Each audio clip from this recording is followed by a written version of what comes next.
Good evening, sir. Good evening, sir. Good evening, sir. हाय, good evening everyone. कैसे हो? Test कैसा गया जी आप लोग का?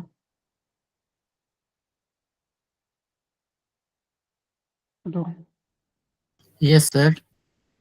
टेस्ट कैसा गया? नॉर्मल था। नॉर्मल था। टफ थे क्या क्वेश्चन? कुछ कुछ क्वेश्चन मुझे लगे सर। सर आज टेस्ट डिस्कशन होगा या फिर सिलेबस आगे बढ़ेगा? नहीं नहीं, सिलेबस ही आगे बढ़ेगी। टेस्ट डिस्कशन हम सिर्फ मेजर का किया करेंगे, चैप्टर का नहीं करेंगे, ठीक है? Okay sir. कोई भी कुछ क्वेश्चन में डाउट वगैरह होगा तो आप पूछ पूछ लेना डाउट में, ठीक है? Okay sir.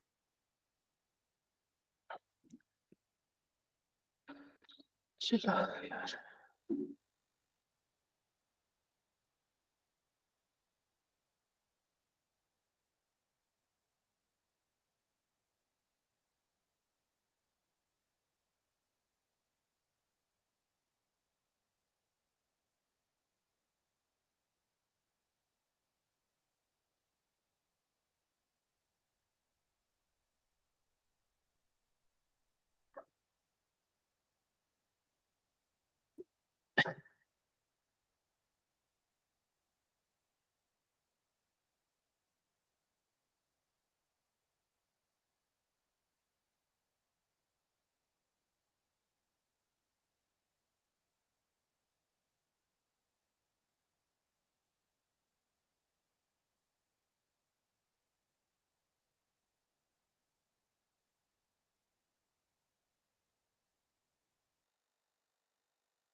हाय, स्टार्ट करें? Yes, sir. Yes sir.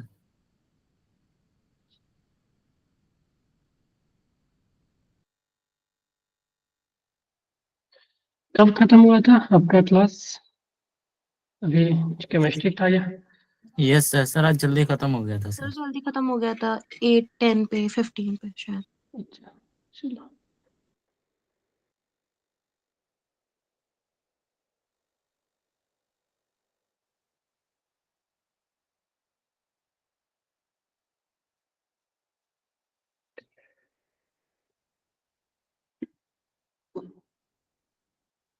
Screen दिख रहा है? Yes sir. Yes sir. चलो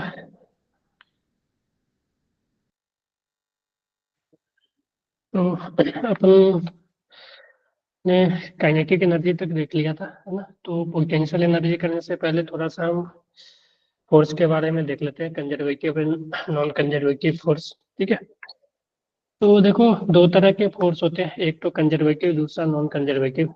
तो ठीक है, तो सबसे पहले अगर हम कंजर्वेटिव फोर्स की बात करें, force is said to be conservative if the work done by the force is independent of the path, ठीक है, and depends only on initial and final position। ठीक है, यानी कि वर्क डन जो है वो पाथ से पे डिपेंड ना करे, ठीक है, सिर्फ इनिशियल एंड फाइनल पोजीशन पे डिपेंड करे। अगर कोई ऐसा फोर्स है जिसका कि वर्क, ठीक है, पाथ पे डिपेंड न करके सिर्फ इनिशियल और फाइनल पोजीशन पे डिपेंड करे, उस तरह के फोर्स को हम कंजर्वेटिव फोर्स करेंगे। ठीक है, तो अगर मान लो कि मेरे पास इनिशियल पोजीशन ये है, फाइनल पोजीशन ये है, इनिशियल पोजीशन ये है, मान लो कोई फोर्स है, तो इस फोर्स के कारण जो वर्क है अलग अलग पाथ, मान लो एक पाथ ये है, ठीक है, दूसरा पाथ ये है, तीसरा पाथ ये है, ठीक है, और तीनों पाथ में जो वर्क है अगर मान लो सेम आ गया, ठीक है, पाथ 1 पाथ 2 और पाथ 3, तीनों पाथ में देखिए अगर वर्क सेम आ गया, ठीक है, अगर तीनों पाथ में वर्क सेम आ गया तो हम इस तरह के फोर्स को बोलेंगे कंजर्वेटिव फोर्स। ठीक है, किसी भी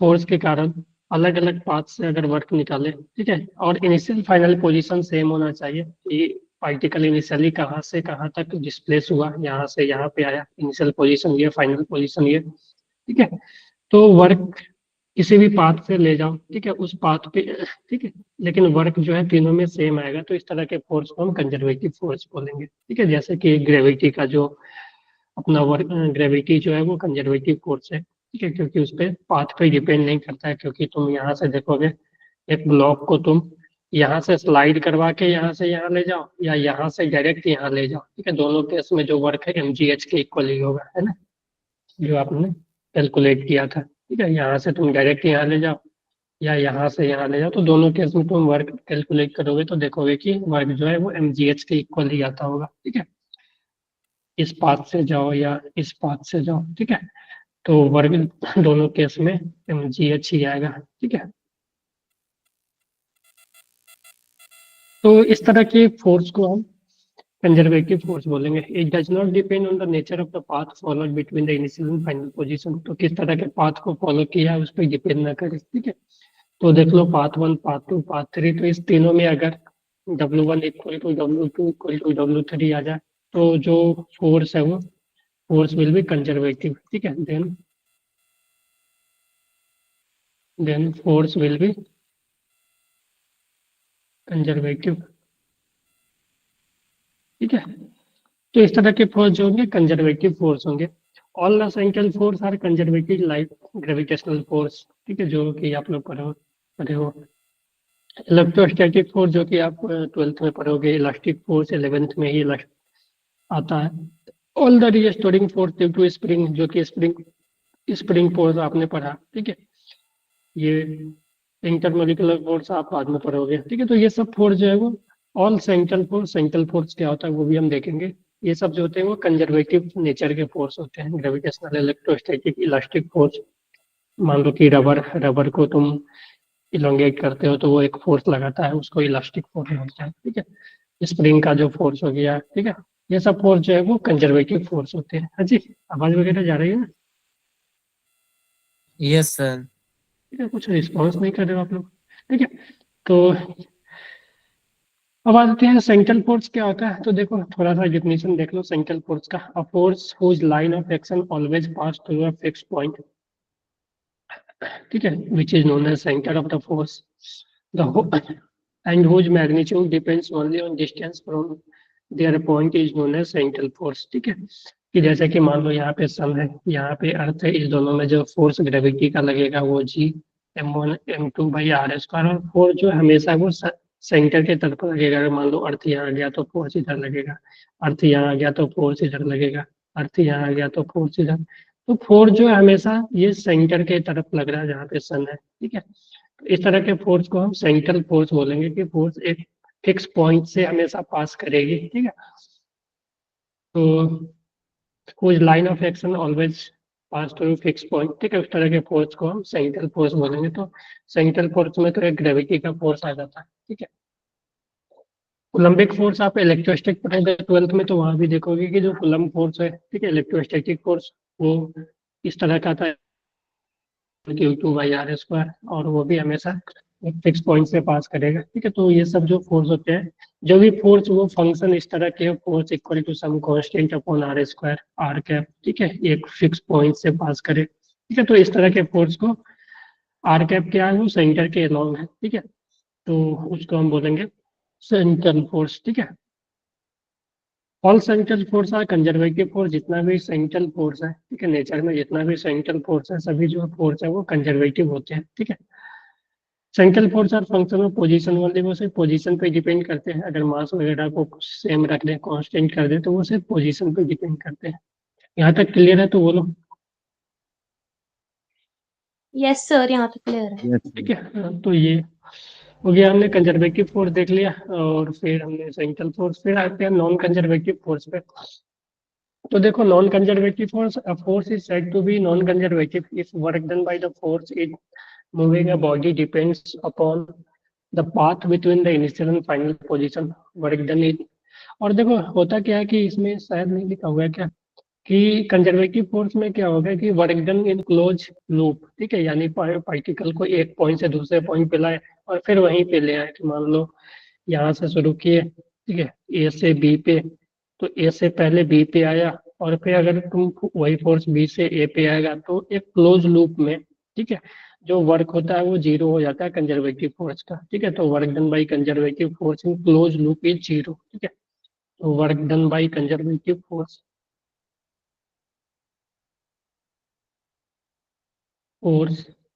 ठीक है, in close loop is zero, ठीक है। तो एक क्लोज लूप का कहने का मतलब यही है कि ए से बी पे लाओ और फिर बी बी से ए पे किसी पाथ से लेके आओगे तो वर्क जीरो होगा, क्योंकि पाथ पे वर्क डिपेंड ही नहीं कर रहा है। तो जितना जाने में उतना ही आने में, ठीक है, और वो निगेटिव हो जाएगा। देखो यहाँ से यहाँ जाने में जितना वर्क करेगा वो पॉजिटिव वर्क, फिर यहाँ से आने में वो निगेटिव वर्क, ठीक है। तो दोनों ओवरऑल जो होगा वर्क सेम ही होगा, क्योंकि पाथ पे डिपेंड नहीं करता है, ठीक है, मैग्नीट्यूड वाइज सेम ही होगा, ठीक है। तो वो कैंसिल आउट हो जाएंगे और नेटवर्क जो है वो जीरो हो जाएगा। तो क्लोज लूप में क्या होते हैं कि मान लो ए से बी पे आउट है, बी से ए पे, तो उस केस में जो क्लोज लूप में वर्क जो है जीरो हो जाएंगे, ठीक है। कंजर्वेटिव की बात करें तो कंजर्वेटिव में क्या होता है, कंजर्वेटिव में क्लोज लूप में वर्क, कंजर्वेटिव में क्लोज लूप में वर्क जीरो नहीं होता है, ठीक है। A force is said to be non-conservative if work done by the force in moving a body depends upon the path between the initial and final position, ठीक है, उसके path पे डिपेंड करे, ठीक है, path between initial and final position, ठीक है। Work done in closed path is non-zero in a non-conservative force field, ठीक है।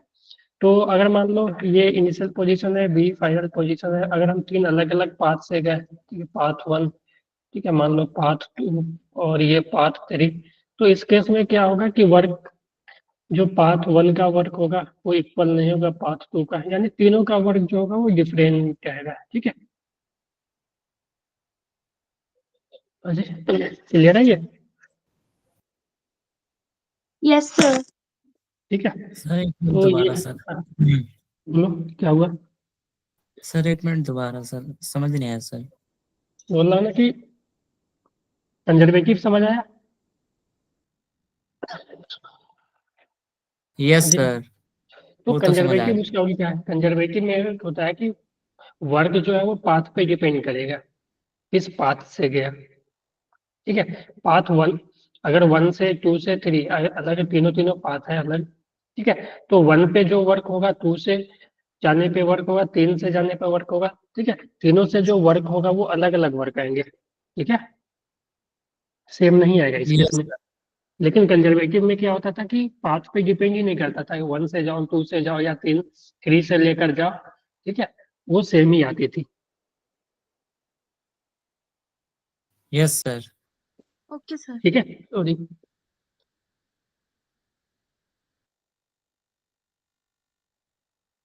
अब देखो यहाँ पे एक जो फ्रिक्शन फोर्स है और नॉन कंजर्वेटिव फोर्स। ठीक है, अपना जो फ्रिक्शन फोर्स है वो नॉन कंजर्वेटिव फोर्स है। ठीक है,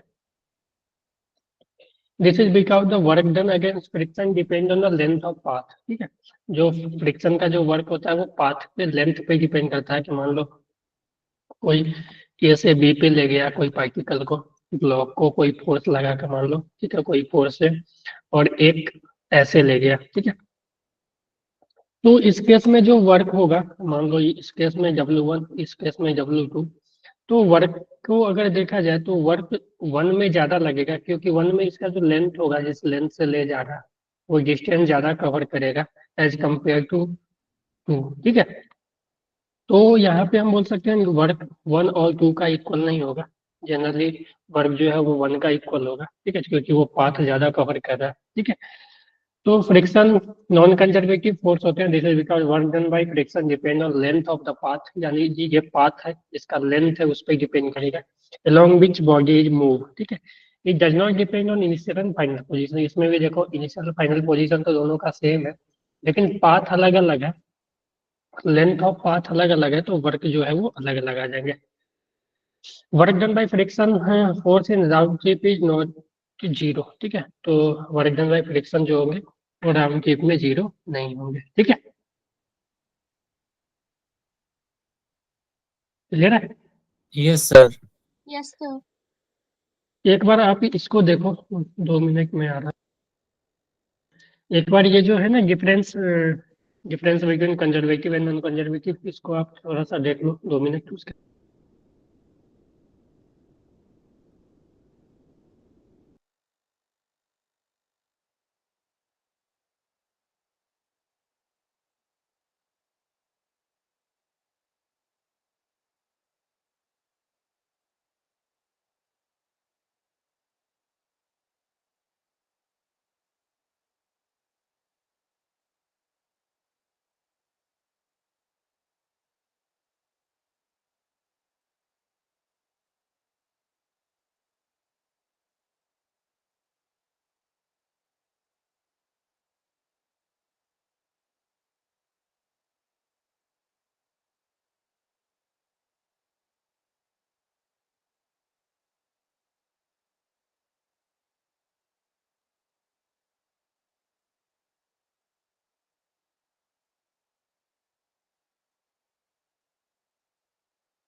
hello. Yes, sir. Yes, sir. Okay. Yes sir, last में की लाइन एक मिनट समझ नहीं है सर। देखो मैं बताता हूँ कि पहला तो है work done does not depend on path, ठीक है। कंजर्वेटिव नॉन कंजर्वेटिव के केस में पाथ पे डिपेंड करती है, ठीक है। दूसरा भी हमने देख लिया कि राउंड ट्रिप में वर्क जीरो होगी, इसमें राउंड ट्रिप में वर्क नॉन जीरो होगी, ठीक है। सेंट्रल फोर्स स्प्रिंग, इसमें देख लो विस्कस फोर्स हो गया, फ्रिक्शन हो गया, ठीक है, एयर ड्रैग हो गया, ये सब फोर्स जो है वो वेलोसिटी पे डिपेंड करते हैं। तो ये सब फोर्स जो है नॉन कंजर्वेटिव फोर्स होंगे। ये सब फोर्स आप पढ़ोगे 11th में, ये सब चीजें, ठीक है।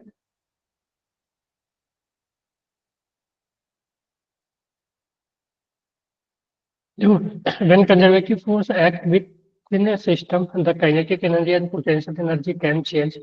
However, there are some the mechanical energy of the system does not change. ठीक है। इसके बाद में हम पढ़ेंगे वर्क एनर्जी थ्योरम में एनर्जी कंजर्वेशन वगैरह, ठीक है। तो ये वहां पे समझ आ जाएगी फिर, ठीक है। इसमें क्या होता है कि जो वर्क होता है ना, वो नॉन कंजर्वेटिव फोर्स का वो एनर्जी लॉस में चला जाता है कुछ वर्क, ठीक है। देखो होता क्या है एक्चुअली ना कि हम जो भी वर्क करते हैं ना, जैसे कि मान लो एक ब्लॉक को ऊपर ले जाने के केस में, यहाँ से मान लो किसी एचआई के ऊपर ले जाओगे इस ब्लॉक को, तो जो ग्रेविटी वर्क करता है ना, ठीक है, या हमने जो वर्क किया वो वर्क कहीं ना कहीं एनर्जी के फॉर्म में स्टोर हो जाता है, ठीक है। और उस वर्क एनर्जी को हम फिर से वर्क करने में यूज कर सकते हैं, ठीक है। वही चीज बोल रहा है कि वर्क इज कम्प्लीटली रिकवरेबल, ठीक है, कि वर्क को हम रिकवर कर सकते हैं, ठीक है। जो वर्क हमने किया उसको हम रिकवर कर सकते हैं। लेकिन इसमें क्या होगा कि वर्क जो कम्प्लीटली रिकवर नहीं होगा। क्यों? कारण क्या है कि जो वर्क हमने किया इस केस में जो होता है वो एनर्जी के रूप में स्टोर हो जाता है, लेकिन इस केस में जो है हीट एनर्जी वगैरह या साउंड एनर्जी के फॉर्म में डिसिपेट हो जाता है, जो कि रिकवर नहीं हो सकता है, ठीक है।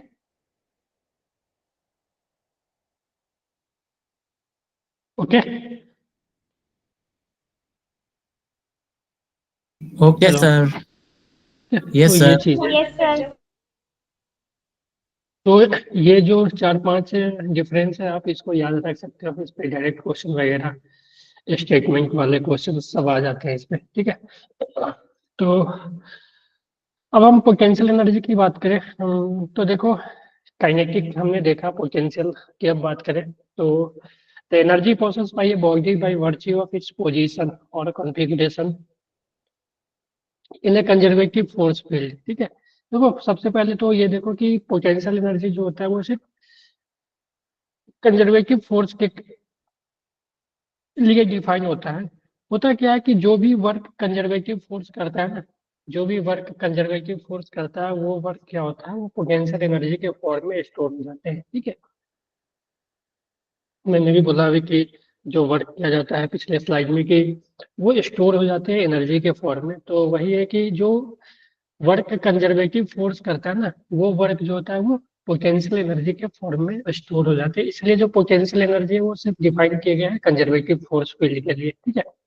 तो एनर्जी प्रोसेस by body by virtue of its position और configuration in a conservative force field, ठीक है। पोटेंशियल एनर्जी का रिलेटिव क्वांटिटी, तो इस पे भी हम चर्चा करेंगे। तो पोटेंशियल एनर्जी रिलेटिव क्वांटिटी है और ये फ्रेम ऑफ रेफरेंस पे डिपेंड करेगा, रेफरेंस पॉइंट या रेफरेंस लाइन पे डिपेंड करेगा, ठीक है। इसकी चर्चा हम करेंगे आगे, ठीक है। तो सिर्फ याद रखो कि पोटेंशियल एनर्जी प्रोसेस बाई बॉडी, ठीक है, by virtue of its position और configuration is called conservative in conservative force field are called potential energy, ठीक है। तो अगर हम बात करें potential energy of body at any position in a conservative force field is defined as external work done against the action of conservative force in order to shift it from a second. देखो अगर हम बात करते हैं कि एक मेरे पास block है, ठीक है, एक ब्लॉक है मास का, और इस ब्लॉक को हमने एक फोर्स लगाकर यहाँ तक ले आया एच हाइट ऊपर, ठीक है, एच हाइट ऊपर। तो हमने एक फोर्स लगाया और हम इसको फोर्स जो हमने लगाया वो अगेंस्ट द ग्रेविटी लगाया, क्योंकि ग्रेविटी हमेशा नीचे लग रही है। इस पे अगर हम बात करें तो हमने जो फोर्स लगाया ऊपर लगा, और ग्रेविटी जो वो ग्रेविटेशनल फोर्स नीचे लगा। तो हमने जो फोर्स लगाया वो अगेंस्ट द ग्रेविटी फोर्स लगाया, ठीक है। जो ग्रेविटेशनल फोर्स है वो mg के इक्वल है। तो अब देखो मैंने जो वर्क किया, work done by external agent, वो वर्क जो होगा वो वर्क, पहले हम बात कर ले वर्क डन बाय ग्रेविटी, ठीक है। वर्क डन बाय ग्रेविटी, तो ग्रेविटी हमेशा ये नीचे लग रहा है, ठीक है। mg नीचे लग रहा है और इसका डिस्प्लेसमेंट h ऊपर हुआ है, तो work done by gravity minus mgh होगा, ठीक है। और हम इसको मान लो स्लोली स्लोली ऊपर ले जा रहे हैं, स्लोली स्लोली ऊपर मतलब कांस्टेंट वेलोसिटी से ले जा रहे हैं, तो नेट फोर्स बाहर तो जीरो होगा। तो नेट फोर्स जीरो होने का मतलब है कि जो एक्सटर्नल फोर्स जो लग रहा है वो mg के इक्वल ही होना चाहिए, है कि नहीं। तो अगर हम बात करें एक्सटर्नल फोर्स का वर्क, जो एक्सटर्नल एजेंट ने इस पे वर्क किया, तो वो एक्सटर्नल एजेंट ने जो वर्क किया वो वर्क होगा। एक्सटर्नल एजेंट ऊपर फोर्स लगा रहा है और डिस्प्लेसमेंट भी ऊपर है, तो F external into displacement H. तो डिस्प्लेसमेंट को मैं एस लिख देता हूँ, तो यहाँ से लिखोगे तो एफ एक्सटर्नल एम जी के बराबर है, फोर्स का मैग्नीट्यूड एम जी के बराबर है, और ये एच। तो हम यहाँ से आया कि वर्क एक्सटर्नल जो है वो एम जी एच के इक्वल आया। ये क्लियर है? तो बताओ ग्रेविटी का वर्क और एक्सटर्नल एजेंट का वर्क। हाँ जी, जी अब तक बोलो। Yes, sir. सर एक मिनट दोबारा सर। या देखो, एक तो पहले मैंने ग्रेविटी का वर्क निकाला कि ग्रेविटी ने कितना वर्क किया, और एक एक्सटर्नल एजेंट। तो वो क्या रहा था, जब हम इसको ऊपर ले जा रहे थे तो स्लोली ऊपर ले जा रहे हैं, ठीक है। स्लोली ऊपर ले जा रहे हैं, तो स्लोली का मतलब है कि इसके पास कोई भी एक्सेलरेशन नहीं आया, इसका वेलोसिटी लगभग जीरो कांस्टेंट ही लेकर हम ले जा रहे हैं, ठीक है। कोई भी एनर्जी वगैरह सप्लाई नहीं कर रहे हैं हम, थोड़ा सा, ठीक है। स्लोली स्लोली धीरे धीरे ऊपर ले जा रहे हैं, ठीक है। तो उस केस में क्या हुआ कि जो एक्सटर्नल एजेंट इसको उठा के ऊपर ले जा रहा था, उसका फोर्स और mg जो नीचे लग रहा होगा वो दोनों बैलेंस करेगा, तो एक्सटर्नल फोर्स जो है वो mg के इक्वल ही होगा। तो हमने पहले वर्क डन बाई mg लिखा, तो work done by mg gravity जो आया वो आया माइनस mgh, क्योंकि mg नीचे लग रहा है, डिस्प्लेसमेंट h ऊपर हुआ है इसका, ठीक है। फिर हमने एक्सटर्नल एजेंट का वर्क लिखा, तो एक्सटर्नल एजेंट का जो वर्क आया वो आया, एक्सटर्नल एजेंट का भी फोर्स mg के इक्वल ही होगा, क्योंकि स्लोली ऊपर जा रहा है, तो दोनों फोर्स बैलेंस करेंगे एक दूसरे को, ठीक है। और एक्सटर्नल एजेंट ऊपर फोर्स लगा रहा है इस ब्लॉक पे, ठीक है, फोर्स ऊपर को लगा रहा है, तो उसका फोर्स भी ऊपर है, डिस्प्लेसमेंट भी ऊपर है, ठीक है। तो डिस्प्लेसमेंट फोर्स दोनों सेम डायरेक्शन में, तो वर्क जो है वो mgh के इक्वल आ जाएंगे, ठीक है। तो ग्रेविटी का वर्क ये और ये। तो होता क्या है कि जो हम ऐसे बोल सकते हैं कि जो पोटेंशियल एनर्जी है, ठीक है, तो work done by external agent is store as a potential energy, ठीक है। कि हमने इसको यहाँ से लेकर ऊपर ले जाने में जितना वर्क किया वही वर्क एनर्जी के रूप में स्टोर हो गया, ठीक है। तो यहीं पे बोला है कि अगर हम यहाँ का पोटेंशियल एनर्जी जीरो ले ले, अगर यहाँ का पोटेंशियल एनर्जी हम जीरो ले ले, ठीक है, रेफरेंस को जहाँ से हम ले जा रहे हैं इनिशियल पोजीशन को, तो यहाँ पे देखो बोला गया है कि potential energy of a body at any position in a conservative force field. यहाँ पे देखो जो फोर्स फील्ड है वो कंजर्वेटिव सिर्फ mg लग रहा है, ठीक है। और एक एक्सटर्नल एजेंट ने फोर्स लगा के इसको ऊपर ले गया, ठीक है। तो जो एक्सटर्नल एजेंट ने फोर्स लगाया वो अगेंस्ट द ग्रेविटी लगाया, या हम ऐसे बोल सकते हैं अगेंस्ट द कंजर्वेटिव फोर्स, ठीक है। कंजर्वेटिव फोर्स के अगेंस्ट में वो काम कर रहा है, क्योंकि कंजर्वेटिव फोर्स नीचे लग रहा है और एक्सटर्नल एजेंट उसको ऊपर ले जा रहा है, ठीक है। तो potential energy of the body at any position in a conservative force field is defined as external work, यानी work done by external agent against the action of conservative force, ठीक है, in order to shift it from certain reference point. एक हम reference point लेते हैं, ये reference point, ठीक है, रेफरेंस पॉइंट, और रेफरेंस पॉइंट का जो पोटेंशियल एनर्जी है उसको जीरो लेना है टू द प्रेजेंट पोजीशन, यानी यहाँ से यहाँ तक लाने में जो हमने वर्क किया वही वर्क जो है वो पोटेंशियल एनर्जी के फॉर्म में स्टोर हो गया। तो हम बोल सकते हैं कि अगर ग्राउंड को हम रेफरेंस पॉइंट ले लें, ठीक है, अगर ग्राउंड को हम रेफरेंस पॉइंट ले तो इस बॉडी को h हाइट ऊपर ले जाने में, ठीक है, जितना वर्क एक्सटर्नल एजेंट करेगा वही उसका पोटेंशियल एनर्जी हो जाएगा। तो हमने यहाँ पे वर्क निकाल दिया, तो हम बोल सकते हैं कि पोटेंशियल एनर्जी इस केस में जो होगा वो mgh के इक्वल होगा,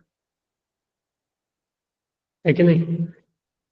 Yes, यस sir. सर। ठीक है, तो अगर तुम देखोगे, ठीक है, अगर तुम यहाँ पे देखोगे कि अगर हम रेफरेंस लाइन का, ऐसा नहीं है कि रेफरेंस का हमेशा पोटेंशियल जीरो होगा, ठीक है, ऐसा भी हो सकता है कि ये रेफरेंस लाइन है, ठीक है, रेफरेंस पॉइंट है, ठीक है, और इसका पोटेंशियल एनर्जी यू नॉट है। तो अब यहाँ से एच हाइट ऊपर ले जाने में, यहाँ से अगर एच हाइट ऊपर ले जाना चाह रहे हो, ठीक है, एम मास के बॉडी को, तो इसका जो पोटेंशियल एनर्जी होगा वो होगा potential energy eight reference point plus mgh, ठीक है।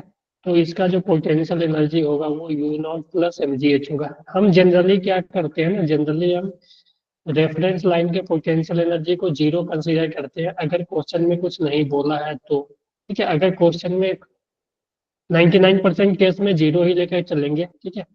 Potential at reference, potential energy eight reference, ठीक है, रेफरेंस लाइन इज जीरो, ठीक है,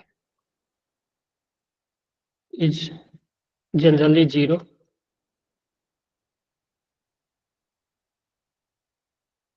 ठीक है, जीरो यानी यू नॉट जीरो हो जाएगा, ठीक है। तो यहाँ से पोटेंशियल एनर्जी जो हो जाएगा वो mgh हो जाएगा, ठीक है। तो किसी बॉडी को रेफरेंस से एच हाइट ऊपर ले जाने में पोटेंशियल एनर्जी जो होता है वो mgh से इंक्रीज हो जाता है। अगर मान लो हम नीचे लेकर आए, अगर हम मान लो कि हम ये अपना रेफरेंस लाइन है, ठीक है, ये अपना रेफरेंस लाइन है, ठीक है, और इस रेफरेंस लाइन से जब ऊपर ले जाएंगे एच हाइट तो पोटेंशियल एनर्जी इसका हो जाएगा mgh, ठीक है। जब हम इसको नीचे लाएंगे एच हाइट तो इसका पोटेंशियल एनर्जी जो हो जाएगा वो माइनस mgh हो जाएगा, ठीक है। और अगर कोई बॉडी यही रेफरेंस लाइन पे ही है तो इसका पोटेंशियल एनर्जी जीरो हो जाएगा, क्योंकि रेफरेंस लाइन का हमने पोटेंशियल एनर्जी जीरो कंसीडर किया, ठीक है। तो रेफरेंस लाइन पे रहेगा तो potential energy zero, reference line से एच हाइट ऊपर जाएगा तो पोटेंशियल एनर्जी राइज हो जाएगा mgh से, ठीक है, और पोटेंशियल एनर्जी नीचे आएगा तो पोटेंशियल एनर्जी माइनस mgh, ठीक है। Yes sir. Yes, sir. Yes sir. तो ये एक्चुअली जो है ना, हाँ, ये जो एक्चुअली है ना, ये ग्रेविटेशनल पोटेंशियल एनर्जी है, ठीक है। तो हम ऐसे भी ये एक्चुअली में ग्रेविटेशनल पोटेंशियल एनर्जी है, ठीक है। तो एक्चुअली हमने समझने के लिए क्या किया कि work done by external agent is equal to potential energy, ठीक है। तो पोटेंशियल एनर्जी को हम जनरली यू से डिनोट करते हैं, ठीक है, यू से। हम अगर ऐसा भी लिख सकते हैं, पोटेंशियल एनर्जी को हम डिनोट यू से करते हैं, ठीक है। तो U इक्वल टू mgh, ठीक है। तो हम बोल सकते हैं कि work done by external agent, ठीक है, in conservative force field is store in store in a form of potential energy, ठीक है। कि कोई body external agent conservative force field में काम कर रहा है तो उसका जो एनर्जी है वो उसका जो वर्क है वो स्टोर हो जाता है एनर्जी में। जैसे कि मेरे पास पेन है, मेरा यहाँ पे पेन है मेरे हाथ पे, तो अगर हम इसका रेफरेंस पॉइंट जीरो ले लें अपने हाथ का, ठीक है, तो अगर हम यहाँ से एच हाइट ऊपर ले जाते हैं इस पेन को, ठीक है, तो अब इस पेन के पास पोटेंशियल एनर्जी स्टोर हो गया mgh, ठीक है। अब ये पोटेंशियल एनर्जी जैसे ही हम रिलीज करेंगे तो ये नीचे आएगा। तो ये नीचे क्यों आया, ठीक है, नीचे आने का कारण है कि जो इसका पोटेंशियल एनर्जी था ना, वो पोटेंशियल एनर्जी अब काम करना शुरू किया, ठीक है। हमने यहाँ से वर्क किया, ठीक है, वर्क किया तो ये एच हाइट ऊपर गया तो ये अब एनर्जी स्टोर कर लिया, ठीक है। मेरा जो वर्क है, ठीक है, हमने जो काम किया वो काम कहाँ गया, इसके पास चला गया, ठीक है। ये उस वर्क का ये एनर्जी स्टोर कर लिया, ठीक है। और जैसे ही हम इसको छोड़ेंगे ये नीचे आ जाएगा, ठीक है, फिर वो अपना एनर्जी जीरो कर लिया, ठीक है।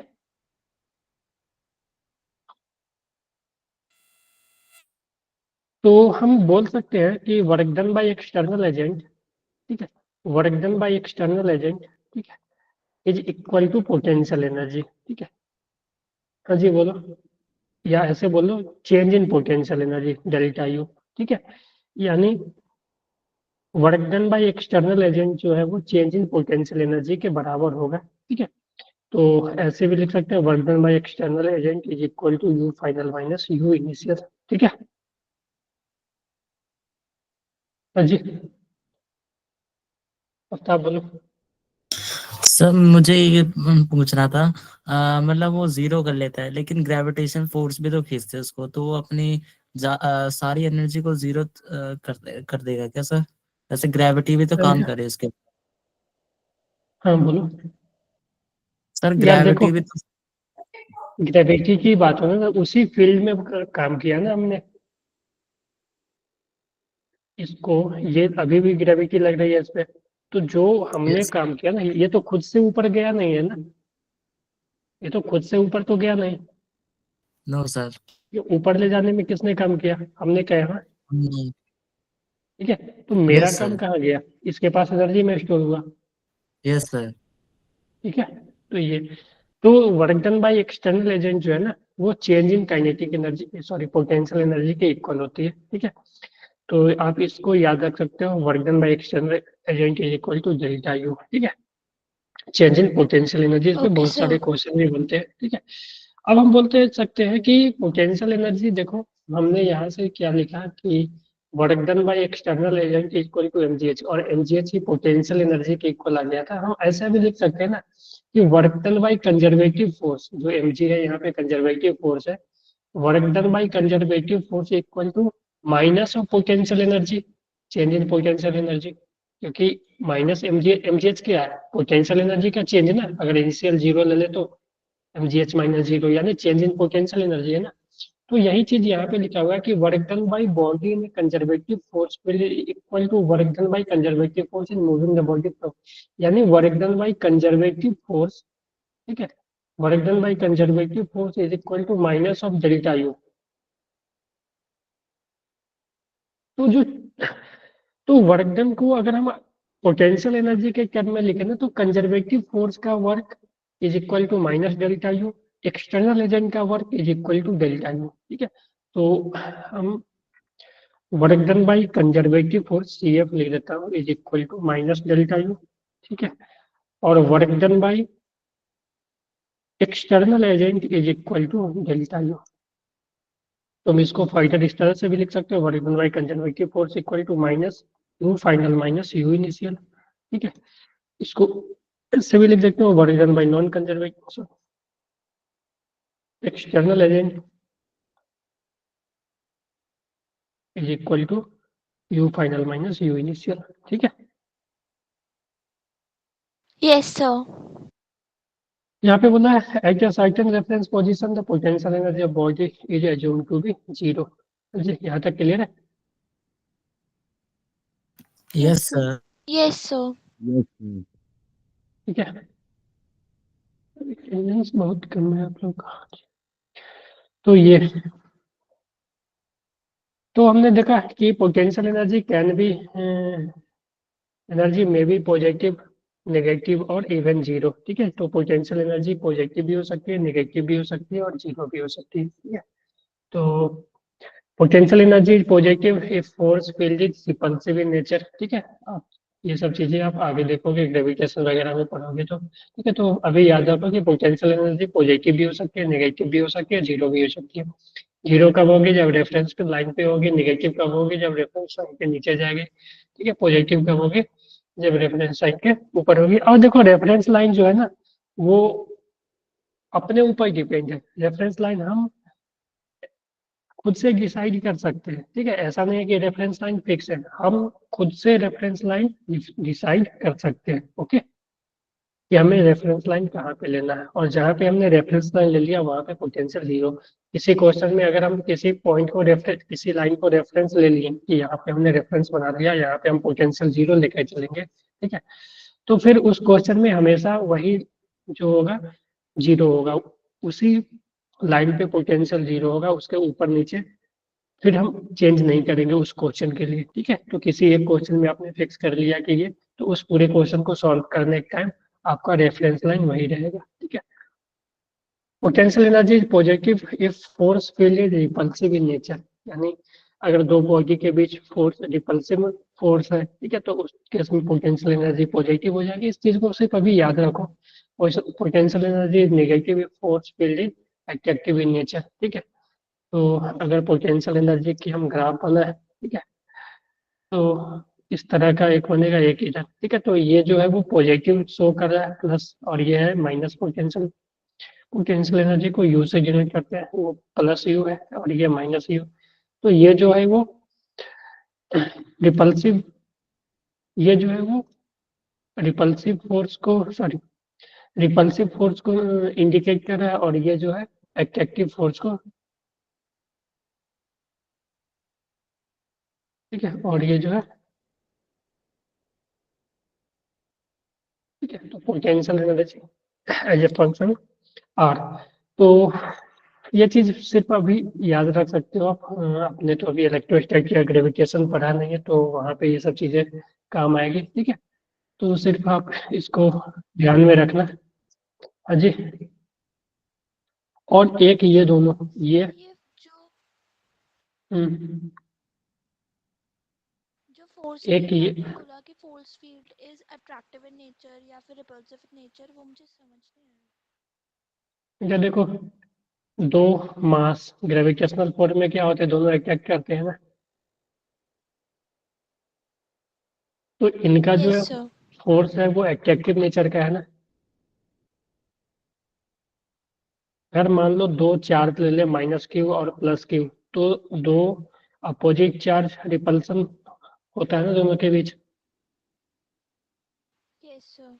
तो इस दोनों का जो पोटेंशियल एनर्जी, इस सिस्टम का जो पोटेंशियल एनर्जी होगा वो निगेटिव होगा, इस सिस्टम का जो पोटेंशियल एनर्जी होगा वो पॉजिटिव होगा,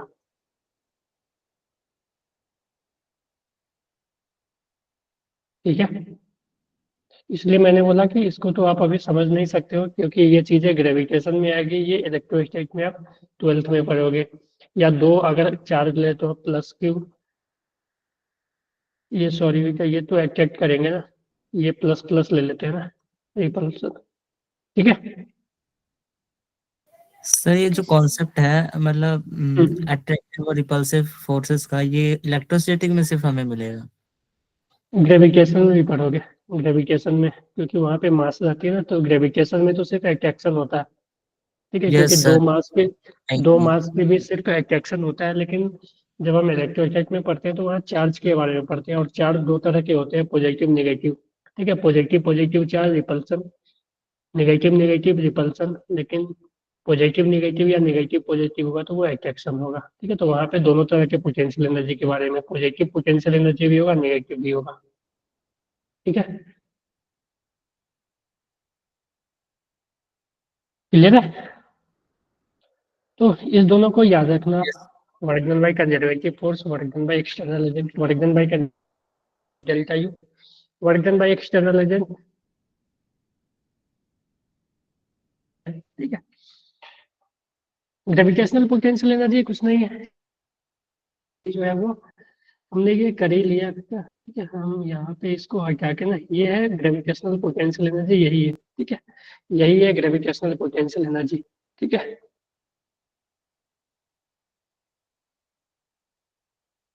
ठीक है। जो हमने यहाँ तक किया ना, ये यही है ग्रेविटेशनल पोटेंशियल एनर्जी।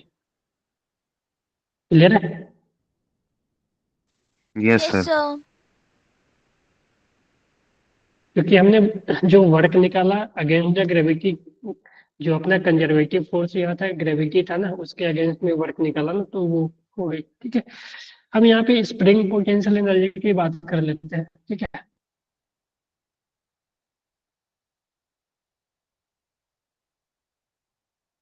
ठीक है, स्प्रिंग पोटेंशियल एनर्जी की बात कर लेते हैं एक। तो देखो, हमने अभी तक देखा कि जो वर्क एक्सटर्नल एजेंट का वर्क है, वही वर्क जो है वो स्टोर हो जाता है एनर्जी में, ठीक है, पोटेंशियल एनर्जी में। तो मान लो कि मेरे पास एक स्प्रिंग था, ठीक है, और इस स्प्रिंग को कोई एक्सटर्नल एजेंट ने एक्स डिस्टेंस से कंप्रेस, मान लो कि ये इसका नेचुरल लेंथ था, ठीक है, नेचुरल लेंथ से मान लो एक्स डिस्टेंस किसी ने कंप्रेस कर दिया। तो हमने पढ़ा था कि इसका वर्क निकाला था ना, कि इसका जो वर्क होता है, वर्क जो स्प्रिंग फोर्स वर्क करता है और एक्सटर्नल एजेंट जो वर्क करेगा, ठीक है। तो जो एक्सटर्नल एजेंट फोर्स लगाएगा वो इधर लगाएगा, ठीक है। और मान लो कि स्लोली स्लोली इसको कंप्रेस कर रहा है, तो किसी भी टाइप पे अगर तुम देखोगे, ठीक है, तो इसमें जो एक्सटर्नल एजेंट का तुम वर्क निकालोगे यू, ठीक है, तो अगर मान लो ये इसने एक्स कंप्रेस कर दिया, तो work done by external agent जो होगा, work done by external agent तो मैंने बताया था वो होता है हाफ के एक्स स्क्वायर, है कि नहीं? ठीक है। तो स्प्रिंग में जो पोटेंशियल एनर्जी स्प्रिंग में स्टोर होगा वही होगा जो कि वर्क एक्सटर्नल एजेंट ने किया, ठीक है। तो potential energy, spring potential energy की बात करें, तो अगर स्प्रिंग में एक्स से कंप्रेशन है या एक्स से इलोंगेशन है, तो उसमें जो एनर्जी स्टोर होता है वो हाफ के एक्स स्क्वायर होती है।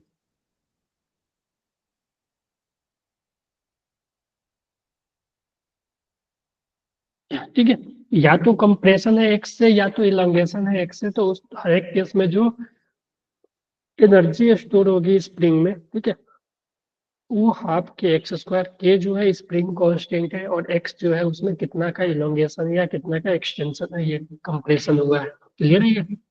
याद रहेगा? Yes sir. यस ठीक है। सर। सर तो ये चीज याद रखना कि स्प्रिंग पोटेंशियल एनर्जी, ठीक है, ये जो है ये स्प्रिंग पोटेंशियल एनर्जी है, ठीक है। तो हाफ के एक्स स्क्वायर, ठीक है। चलो, पोटेंशियल एनर्जी। अब थोड़ा सा हम देखते हैं कि कंजर्वेटिव फोर्स को हम एज ए पोटेंशियल एनर्जी कैसे लिख सकते हैं, ठीक है। तो हमने देखा कि work done by external agent, या पहले हम work done by conservative force की बात करें, ठीक है, work done by conservative force, ठीक है, is equal to minus delta you, ठीक है। अगर हम work done by conservative force की बात करें तो वो हो जाएगी force conservative into D X, मान लेते हैं एक्स में वर्क हो रही, तो ये F conservative into D X is equal to minus delta U को हम डी यू लिख सकते हैं, ठीक है, छोटा सा चेंज का। तो हम ऐसे लिख सकते हैं conservative force equal to minus D you by D x.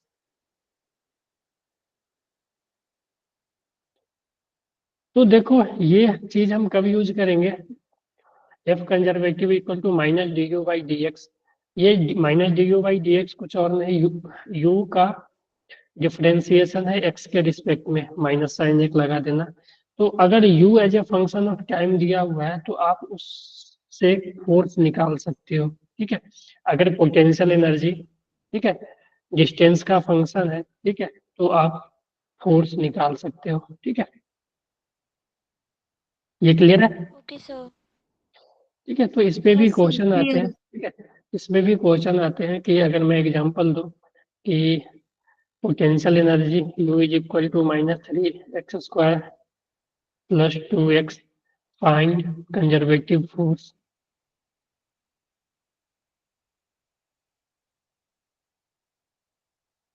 ठीक है, करो find.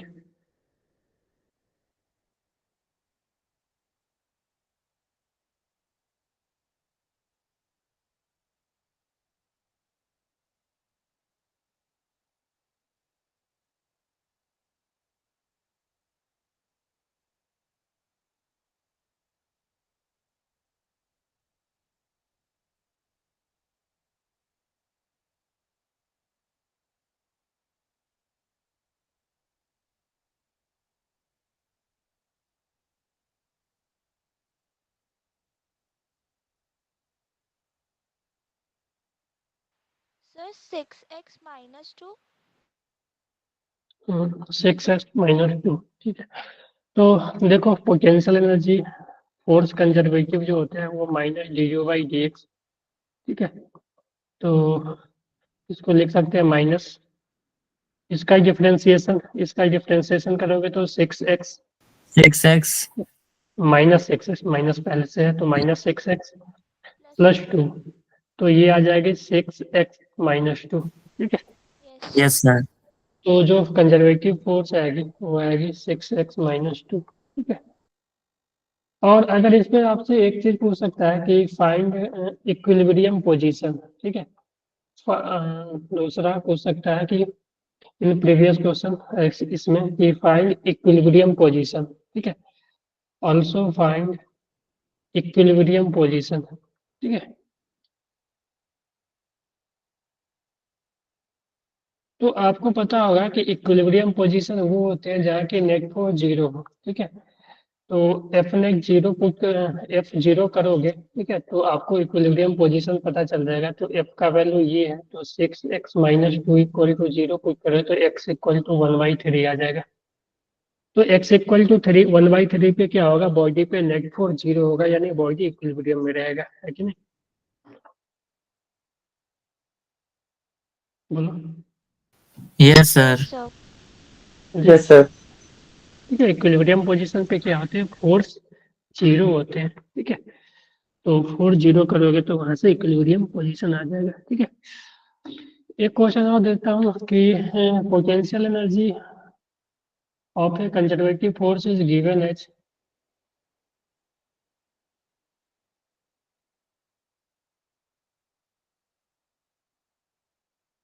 ax² minus b x, ठीक है। u इक्वल टू लिख लो, u equal to ax² minus b x. Find potential energy at equilibrium position.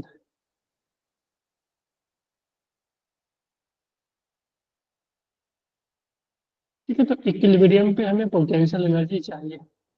तो आपको तो पहले पोटेंशियल एनर्जी निकालने से पहले तो आपको फाइंड आउट करना पड़ेगा इक्विलिब्रियम पोजीशन, और वहां से x का वैल्यू आएगा, और उस x को आप पोटेंशियल एनर्जी में पुट करोगे तो वहां का पोटेंशियल एनर्जी आ जाएगा। लेकिन ओके सर। कैलकुलेट करो जल्दी से। सर जो पहले आएगा वो -2ax+b आएगा ना ब्रैकेट में, यस सर, माइनस फिर ए उसको two is a equal to 0 में डाल देंगे। हम्म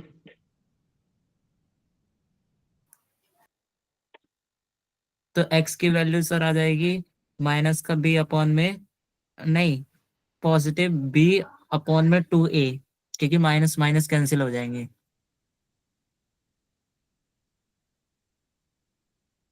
यस सर।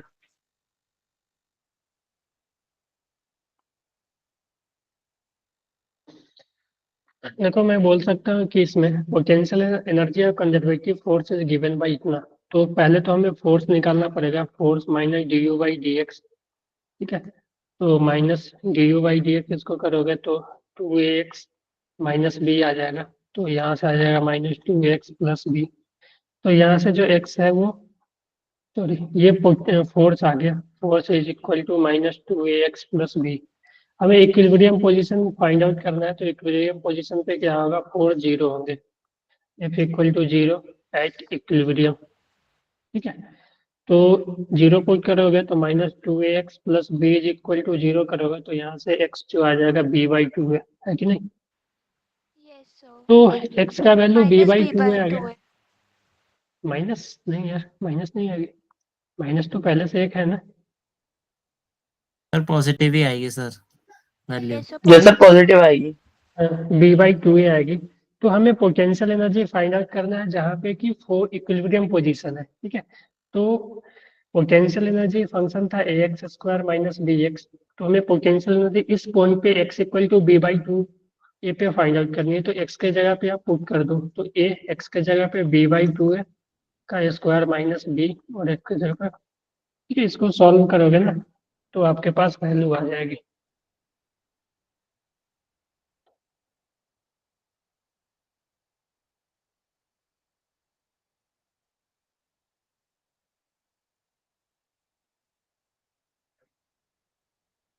ठीक है, यस सर। Yes sir. तो इस तरह से हम लोग सॉल्व कर सकते हैं।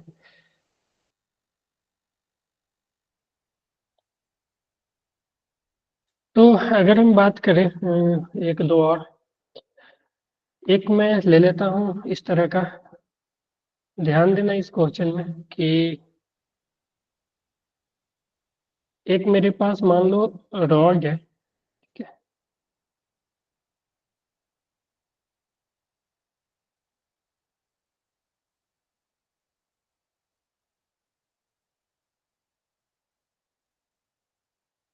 थोड़ा सा सेंटर ऑफ मास का आपको ये करना पड़ेगा कि मान लो मेरे पास एक रॉड है, ठीक है, इस तरह का रॉड, ठीक है, ये इस तरह से पड़ा हुआ था, एल लेंथ का, मास एम था, ठीक है। अब हमने क्या किया, इस रॉड को इस तरह से इसको उठाकर ऐसे सीधा कर दिया, ठीक है। तो इस पोजीशन पे लाने में हमें कितना वर्क करना पड़ेगा, ठीक है। Find the work done by external agent, ठीक है। तो तुम देखोगे तो अगर हम देखो रॉड का जो किसी भी सिमेट्रिक या ज्योमेट्री का जो सेंटर ऑफ मास होता है ना, वो उसके ज्योमेट्रिक सेंटर पे होता है। जैसे रॉड हो गया, स्फीयर वगैरह हो गया, ठीक है, यूनिफॉर्म स्फीयर, ठीक है, यूनिफॉर्म रॉड। तो इसका जो सेंटर ऑफ मास है यहाँ, तो हम कंसीडर कर सकते हैं कि टोटल मास जो है उसका इसके बीच में है। यहाँ से यहाँ पे लाने में क्या होगा कि पहले देखो, जो सेंटर ऑफ मास था, ठीक है, यानी इस रॉड का मास था, वो मास इसके सेंटर पे था और रेफरेंस लाइन पे ही था। तो हम इनिशियल पोटेंशियल एनर्जी को अगर हम जीरो ले लें, तो इस केस में जो अब पोटेंशियल एनर्जी फाइनल हो जाएगी, यू फाइनल, वो हो जाएगी M ji into L by two. बोलो।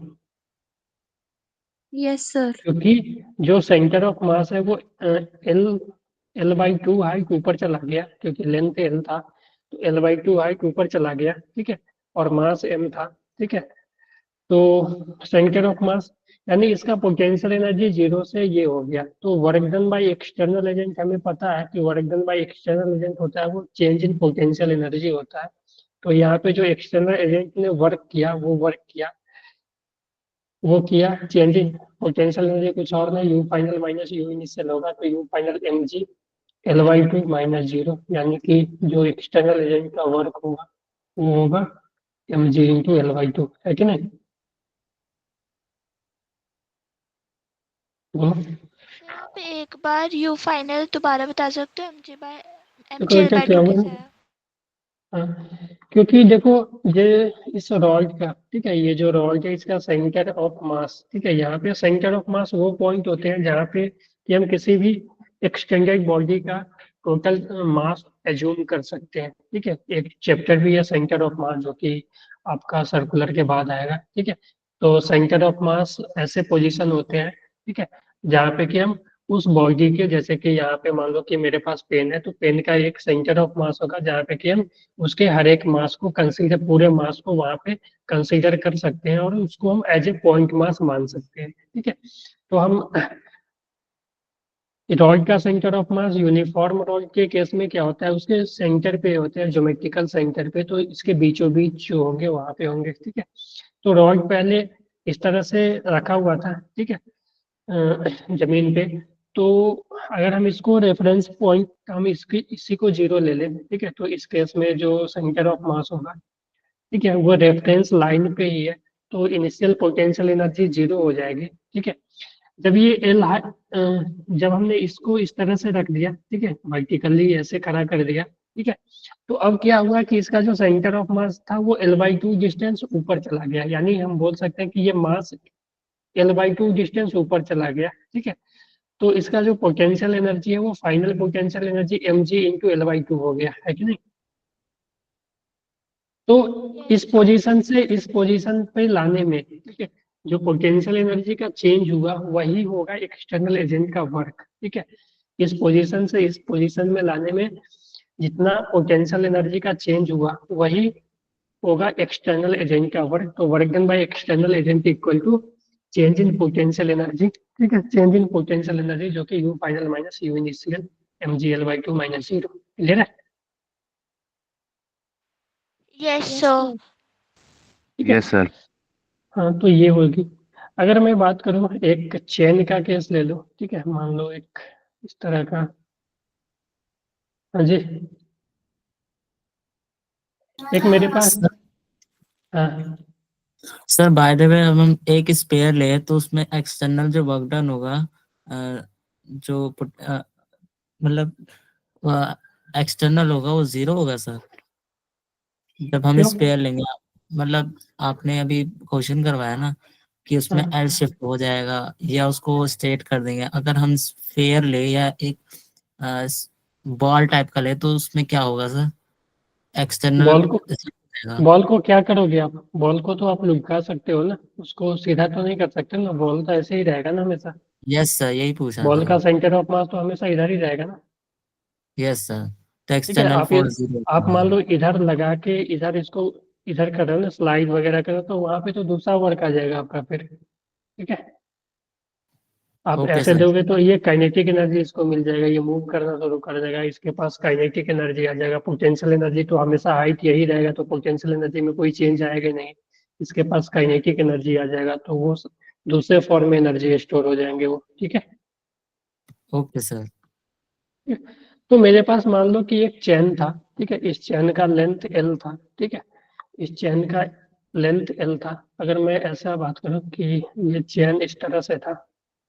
ठीक है, पहले यहाँ ऐसे। ठीक है, एल लेंथ का चेन इस तरह से था। ठीक है, तो मास एम चेन का लेंथ एल है। ठीक है, तो find work done by external agent. ठीक है, फाइंड वर्क डन। ठीक है, एक्सटर्नल एजेंट नहीं भी लिखा है तो समझना एक्सटर्नल का है, सिर्फ ऐसा लिखा फाइंड वर्क डन।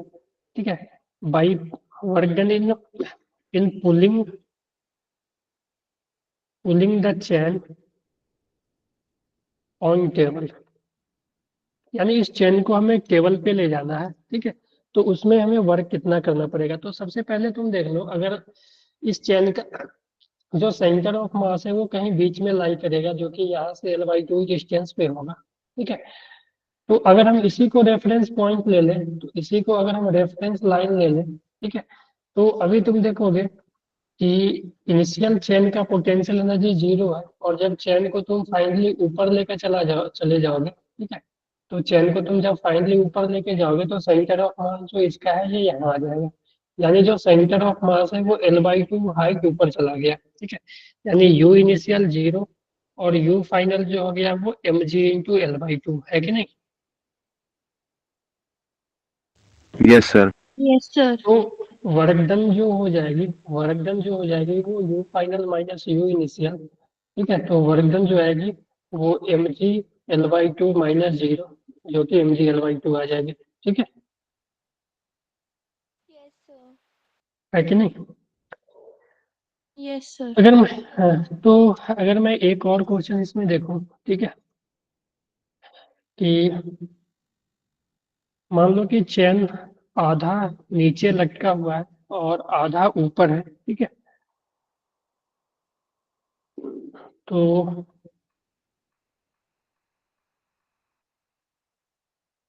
ठीक है, आधा जो हाफ हैंगिंग है L/2 हैंगिंग है, L/2 ऊपर है। ठीक है, तो इसको कंप्लीटली ऊपर पुल करने में कितना वर्क करना पड़ेगा? Find work done done in pulling the chain completely on table. ठीक है,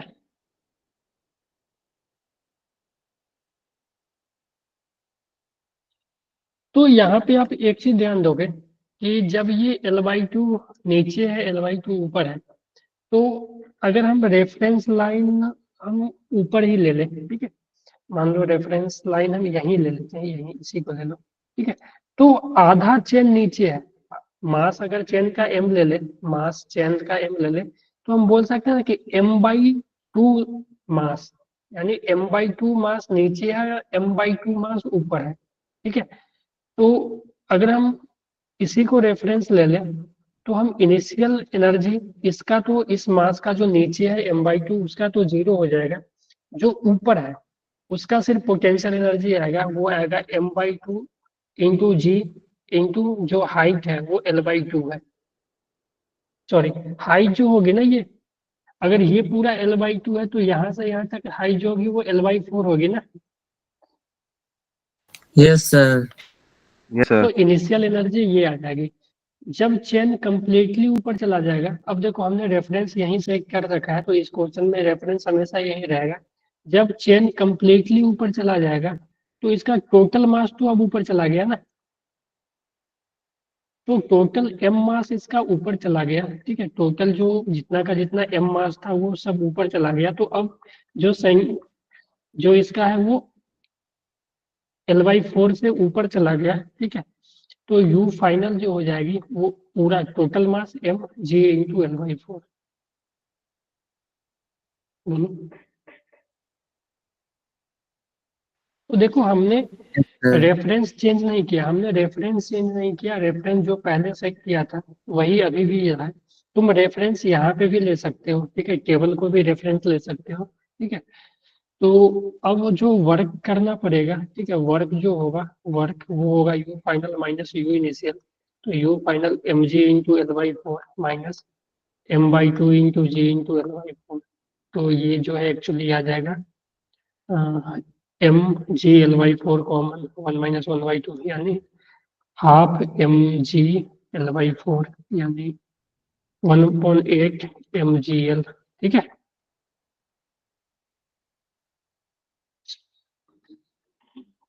हाँ जी। Yes sir. Yes, sir. तो इस तरह से चेन को पुलिंग वाले केस, या चेन हो सकता है या रोप हो सकता है, तो इस तरह के क्वेश्चन को आप इस तरह से कर सकते हो कि वर्क डन जो होगा वो चेंज इन पोटेंशियल एनर्जी के इक्वल होगा, ठीक है।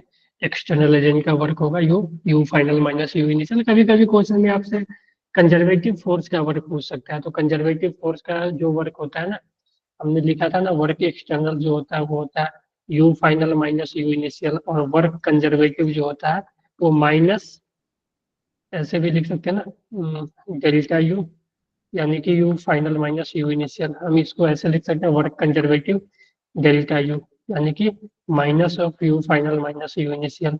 और इसको ऐसे भी लिख सकते हो, तो माइनस से मल्टीप्लाई कर दोगे तो ये पॉजिटिव हो जाएगा, ये नेगेटिव, यानी u initial minus u final. तो आप इसको ध्यान रख सकते हो कि work done by conservative force जो होगा वो initial energy minus final energy, और work done by external agent जो होगा वो होगा u final minus you initial, ठीक है। दोनों में डिफरेंस है, थोड़ा देख लेना, ठीक है। Yes sir. Okay, sir. ठीक है। Yes, sir. तो यहाँ पे जो हमसे पूछा work done in pulling the chain, ठीक है, तो पुल कौन करेगा, वो तो एक्सटर्नल एजेंट करेगा ना, ठीक है। तो ये सब एक्सटर्नल का वर्क है, इसलिए हमने हमेशा you final minus you initial लिया, ठीक है। आपको कंजर्वेटिव फोर्स से आपसे अगर वर्क पूछना रहेगा तो वो मेंशन कर देगा कि find the work done by conservative force, ठीक है।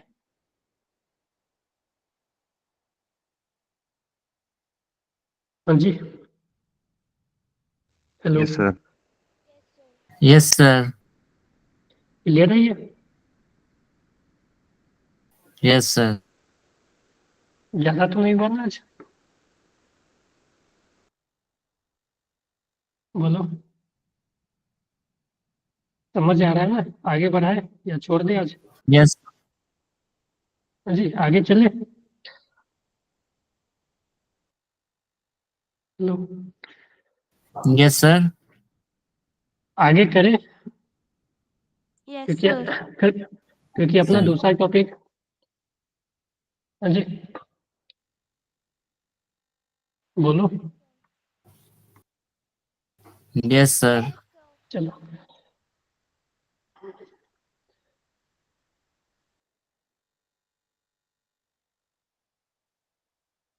फिर थोड़ा सा और देख लेते हैं। थोड़ा सा हम देखते हैं टाइप ऑफ इक्विलिब्रियम, ठीक है।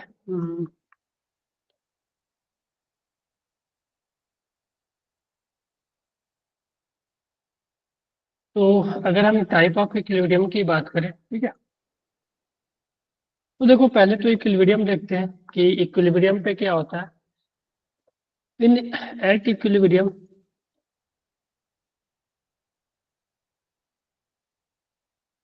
Net force on a body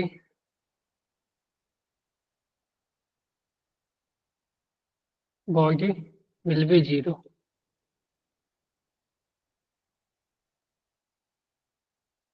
हाँ जी, ठीक है। Yes sir. और जिस पोजीशन पे बॉडी इक्विलिब्रियम में रहेगा उस पोजीशन को हम इक्विलिब्रियम पोजीशन बोलेंगे, ठीक है। Okay, sir. If body is if body is in equilibrium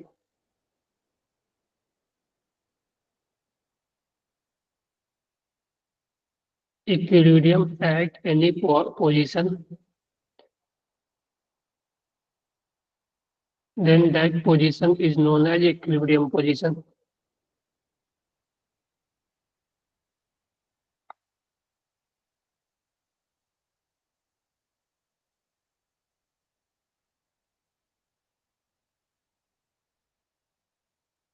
ठीक है, तब हम उस पोजीशन को इक्विलिब्रियम पोजीशन, और एट इक्विलिब्रियम पोजीशन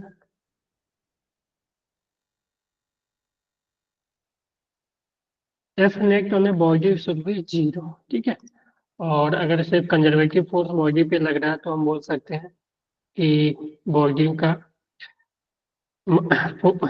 फोर्स जो होगा वो minus D you by D x should be 0।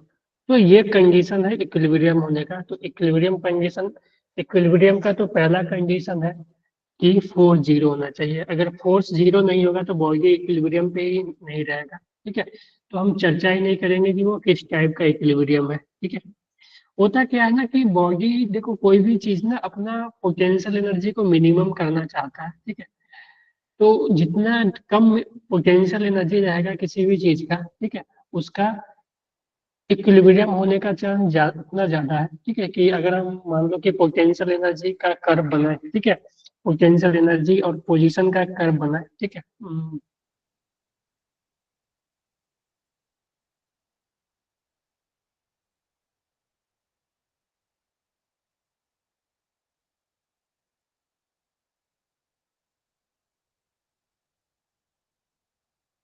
ठीक है, तो तुम देखो कि अगर हम इस तरह का एक कर्व बनाए, ठीक है, कि ऊपर में हम पोटेंशियल एनर्जी को रख रहे हैं और नीचे पोजीशन को रख रहे हैं। ठीक है, तो अगर हम ऐसा कर्व बनाए, ठीक है,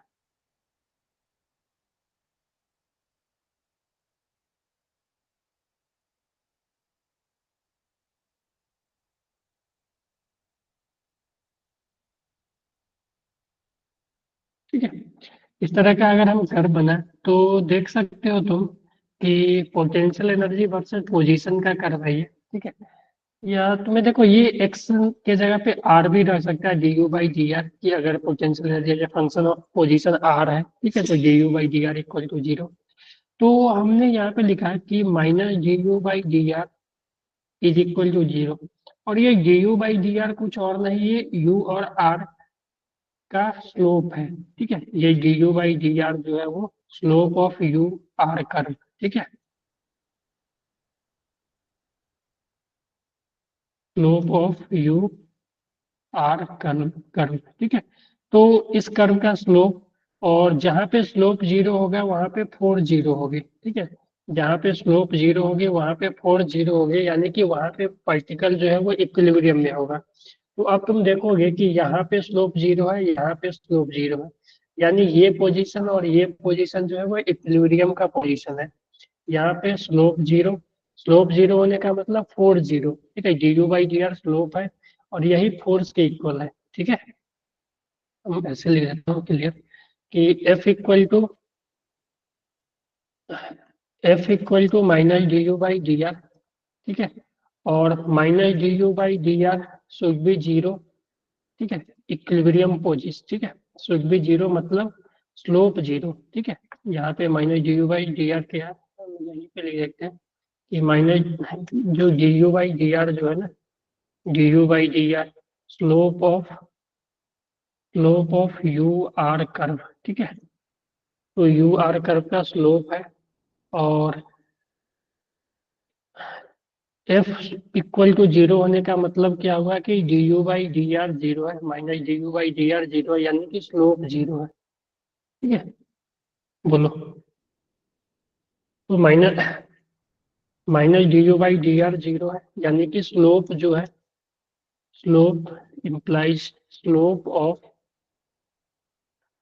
of u r curve will be 0। ठीक है, विल बी 0। तो जहां स्लोप 0 होगा वहां पार्टिकल इक्विलिब्रियम में होगा। ठीक है, यानी कि स्लोप बराबर 0, यानी कि इक्विलिब्रियम पोजीशन। ठीक है,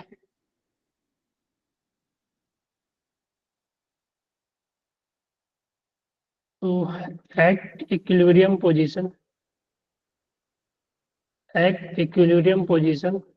slope of u r curve will be 0। ठीक है, slope of u r curve will be 0। ठीक है, तो देखोगे यार, तो यहाँ पे पोटेंशियल, सॉरी, स्लोप जो है वो 0 है। स्लोप 0 होने का मतलब कि 4 0 है। ठीक है, स्लोप 0 होने के 4 0 है, यानी पार्टिकल यहाँ और यहाँ, क्या मान लेते हैं, ए और बी पे, दोनों पे पार्टिकल क्या है, इक्विलिब्रियम पे है। ठीक है, यस सर। तो हम यहाँ से बोल सकते हैं कि ए और बी जो है अपना वो इक्विलिब्रियम पोजीशन है। ठीक है, A and B are equilibrium position, मैं कहीं लिख देता हूँ यहीं पे। ठीक है,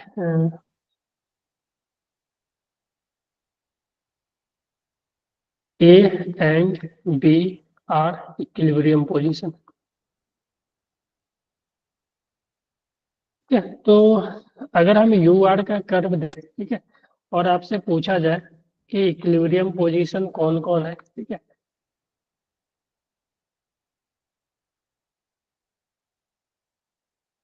तो आप बोलोगे कि मान लो ये यू आर का कर्व है, तो एक पॉइंट ए, ठीक है, बी, सी, डी, ई, एफ, जी, ठीक है, और एच, तो कौन का इक्विलिब्रियम पोजीशन है?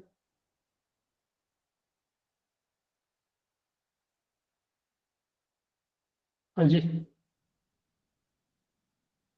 तो यहाँ से तुम देखोगे तो स्लोप यहाँ पे 0 होगा, यहाँ पे 0 होगा, और यहाँ पे 0 होगा। ठीक है, तो स्लोप मतलब D you by d are, यहाँ पे 0 है, यहाँ पे 0 है, यहाँ पे 0 है, यानी A, D and G are equilibrium position.